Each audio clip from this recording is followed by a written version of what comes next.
हे सोपं नाही। या राज्याची जनता माननीय उद्धव ठाकरे यांच्या पाठीशी उभी राहील। या राज्याच्या जनतेने जे बाळासाहेब ठाकरेंवरती प्रेम केलं, हिंदू हृदय सम्राट बाळासाहेब ठाकरेंवर, तेच प्रेम ते उद्धव ठाकरे यांच्यावर करतात।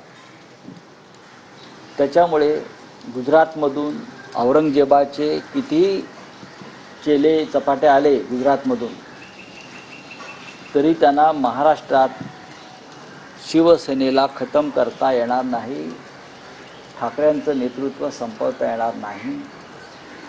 हा छत्रपती शिवाजी महाराजांचा महाराष्ट्र आहे आणि इथे फक्त छत्रपती शिवाजी फॅन्स क्लबच चालतो। औरंगजेब फॅन्स क्लब भाजपात आणि गुजरातमध्ये, कारण औरंगजेबाचा जन्म कुठे झाला?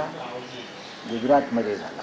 आमच्याकडे छत्रपती शिवाजी महाराज जन्माला आले आणि आम्ही शिवसेना त्यांच्या विचारानं निर्माण झाली।